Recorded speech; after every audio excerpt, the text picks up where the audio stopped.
I found my boyfriend's second phone. I wish he was cheating. Me and my boyfriend started dating around 6 months ago. It was the first relationship I've ever had. I had never been so happy. It was like we were meant to be. I met him at a coffee shop I frequent. I started noticing him there anytime I went. Sometimes I'd catch him staring, and he'd look around all embarrassed whenever I did. I thought it was the cutest thing. After a while, I found myself silently hoping that he'd come over and ask to sit with me. We'd been playing eye tag for a couple of weeks, smirking and laughing at each other, but neither of us had taken the extra step of introducing ourselves.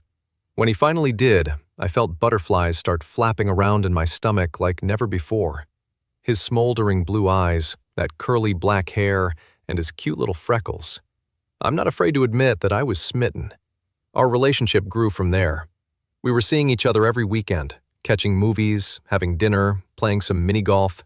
I knew it was a honeymoon phase. I just didn't care. He made me feel wanted, and that was just not something I was entirely used to. He'd show up with my favorite flowers, favorite candies, always knew the right thing to say. I don't want to ramble. I just can't get over how perfect I thought he was. Things started to go a bit sideways one night at a sleepover at his house. I had gotten up to pee late at night, and as I groggily dragged myself to the bathroom, I could have swore I heard the vibration of a phone coming from his sock drawer. I was too tired at the time to really pay it any attention, but it was still fresh in my mind the next day. I asked him about it, and he got defensive enough for me to become suspicious. He showed me all of his drawers, though, and there was no phone in sight.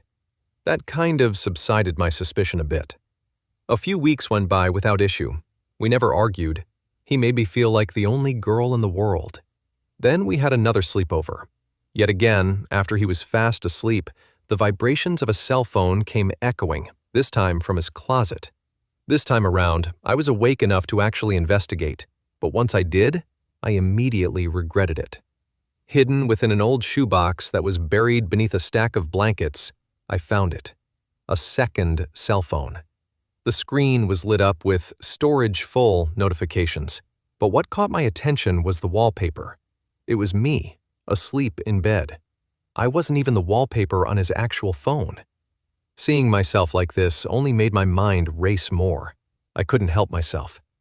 Luckily, he didn't have a password to unlock the phone, but what he did have a password for was his photos. I took a wild guess.